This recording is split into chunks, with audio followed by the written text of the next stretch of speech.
ඉතින් සසිඳු කොහොමද? කියා ගන්න බෑ සර් ඒක. ගොඩක් මහන්සි වුණා ඉතින්. එකපාරටම සතුටක් වගේ දුකකුත් ආවා සර්. ඒ ඒ කියන්නේ කියන්නේ මම ඔව් සතුටකුත් තියෙනවා දුකකුත් තිබ්බද ඔයාලට?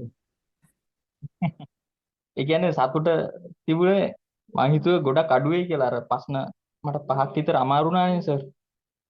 ඒකත් එක්ක ඊට අරක මේ ලකුණු බලනකොට 95ක් ආවා. ඒත් අර 100 ගහන්න බලාගෙන නේ ගියේ. ඊට පස්සේ දුකකුත් තිබුණා ඉතින්. හරි සසිඳුට විභාගයට ආපු දේවල් ටික මතකයිද? ටිකක් මතකයි. ඒ කියන්නේ මේ අර ප්‍රශ්න පහක් ටිකක් අමාරු වෙච්ච නිසා මේ මම ඒ ප්‍රශ්න ටික පොඩ්ඩක් මම වැඩිපුර අවධානයක් දීලා බැලුවා. අර ටික එච්චර මට බලා ගන්න මම ටිකක් මතක ටික මම කියන්නම් සර්. හරි කියමු සසිඳු. හොඳයි. සර් මේ මට ආව අර මේ ඇස් ආරසිත ඇස් කණ්ණාඩි තියෙන්නේ. අන්න ඒක පළඳින දින එකත් ඒක සන්න මේ එකක් ආවා. ඊට පස්සේ මේ කාමරයක බිම අර මේ ලේන්සුවකින් පිහදාන එකක් ආවා. එච්චරයි ඊට පස්සේ එතනින් ආව ඊට පස්සේ මේ අර බෝයාවක් තියෙන්නේ. ඒකේ පුයන්න දාන්න ආවා. ඊට පස්සේ අර ඊට පස්සේ තිබුණා අ, අර සාමාන්‍යයෙන් අපි දැන් පොත්වල තියෙනවා වගේම හිස්තැන් ප්‍රශ්න ඒ වගේ ආවා. ඒක එච්චර හිස්තැන් ප්‍රශ්න වල නම් එච්චර ලොකු ප්‍රශ්නයක් වුණ නැහැ සර්. ඒක අර වචන ටිකයි ග්‍රැමර් ටිකයි සෙට් වෙනකොට ඒක දාගන්න පුළුවන්. අනිත් එක ප්‍රශ්න මේ ඔක්කොම එනේවත් එකටම ඒකට නැතු වුණා උතින් ගැලපෙන්නේ නැහැ. ඔක්කොම උත්තර පරස්පරයි. ඒක නිසා ඒක අවුලක් වුණෙත් නැහැ සර්. ඊට පස්සේ අර ඊට පස්සේ ආව මේ අර තීරක ඒක අර නිර්වචනයක් වගේ එකක් දීලා තීර තෝරන්න අවසර.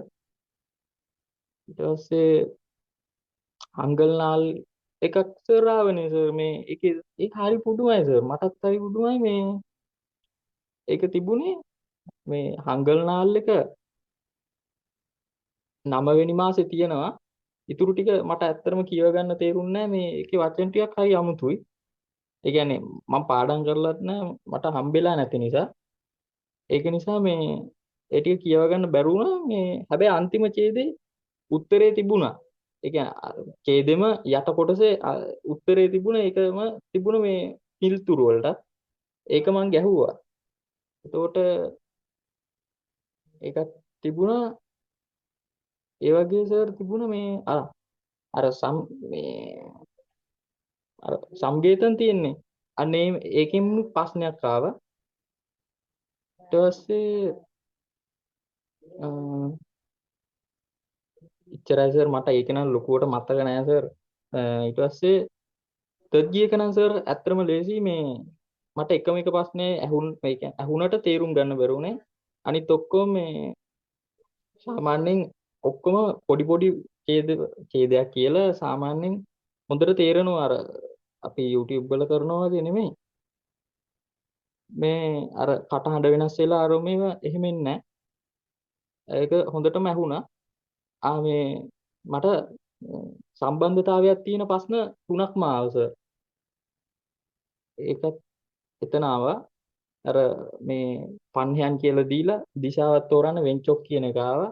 ඊට පස්සේ මේ ආරක්ෂිත අර චංගප් ඒ වගේම මේ බූට්ස් ඒව දීලා එතන අන්ජොන් කියන එක තෝරන්න ආවා. අනිත් එක සර් ඒකත් සම්බන්ධතාවයක් තියෙන එකමයි තෝරන්න ආවේ.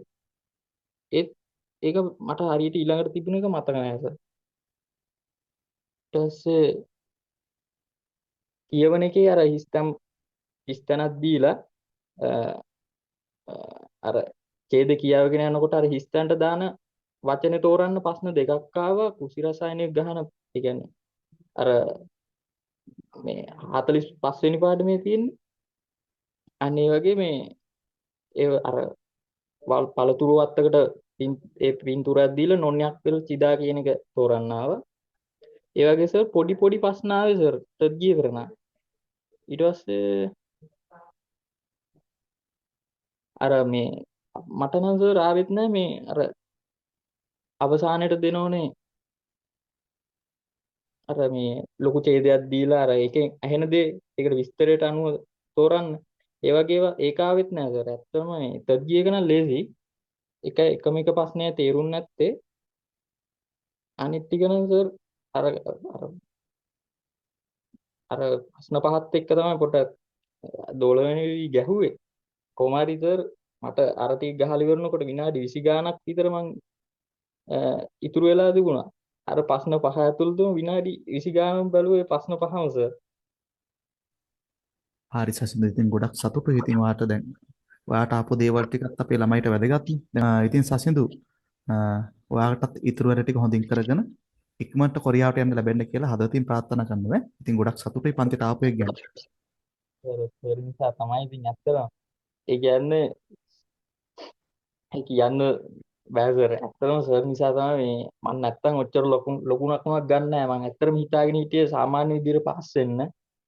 ඒ කියන්නේ අර මයින්ඩ් එක හැදුනේ මෙතනින් තමයි ඉතින් සර්. හරි.